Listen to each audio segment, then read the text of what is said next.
ஒரு சிறிய நகரத்தில் விக்னேஷ் என்ற ஒரு இளைஞன் வாழ்ந்து கொண்டிருந்தான். அவன் சாதாரணமானவன். அவன் வாழ்க்கையும் சாதாரணமாகத்தான் இருந்தது. அவன் நண்பர்களுடன் அடிக்கடி சேர்ந்து பேசுவான். ஆனால் அவர்கள் அவனை அதிகமாக மதிக்கவில்லை. சில நேரங்களில் அவனை கிண்டல் செய்வார்கள். அவனை பார்த்து சிரிப்பார்கள். விக்னேஷ் எதுவும் பேசாமல் அதை அமைதியாக சகித்துக் கொண்டிருந்தான். ஆனால் அவன் மனதுக்குள் ஒரு கேள்வி எழுந்தது. ஏன் எல்லோரும் என்னை இப்படி பார்க்கிறார்கள்? அந்த இரவு அவன் தனது அறையில் தனியாக அமர்ந்திருந்தான். ஜன்னலுக்கு வெளியே நகரத்தின் விளக்குகள் தெரிந்தன. அவன் ஆழமாக யோசித்தான். அந்த யோசனை அவன் வாழ்க்கையை மாற்றப் போகும் ஒரு முடிவாக மாறியது. அவன் தன்னிடம் ஒரு வாக்குறுதி கொடுத்தான்.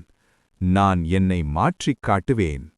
அடுத்த நாள் காலை விக்னேஷ் மிகவும் சீக்கிரம் எழுந்தான். அவன் தனது வாழ்க்கையை மெல்ல மெல்ல மாற்ற ஆரம்பித்தான். அவன் உடற்பயிற்சி செய்ய ஆரம்பித்தான். அவன் புத்தகங்களை படிக்க ஆரம்பித்தான்.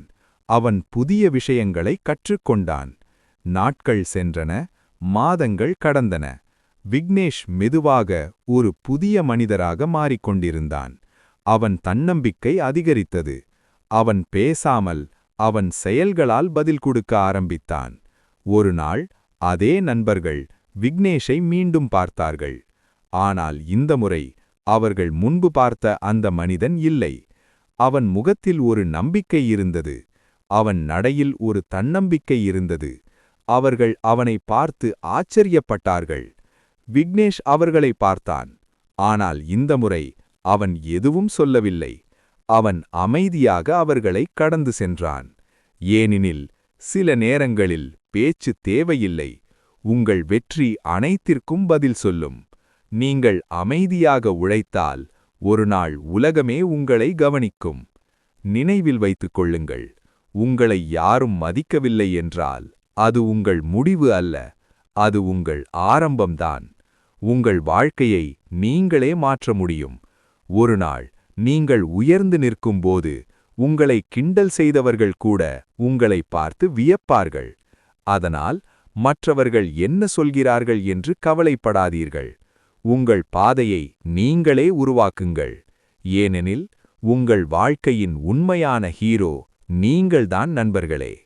இந்த கதை உங்களுக்கு பிடித்திருந்தால் இந்த வீடியோவை லைக் செய்ய மறக்காதீர்கள். உங்களுக்கு இது பயனுள்ளதாக இருந்தால் உங்கள் நண்பர்களுடன் ஷேர் செய்யுங்கள். இன்னும் இப்படிப்பட்ட மோட்டிவேஷன் கதைகள் பார்க்க எங்கள் சேனலை சப்ஸ்கிரைப் செய்து அடுத்த வீடியோக்களை தவறாமல் பார்க்க பெல் பட்டனை அழுத்துங்கள். இந்த கதையைப் பற்றி உங்கள் கருத்தை கமெண்டில் எழுதுங்கள்.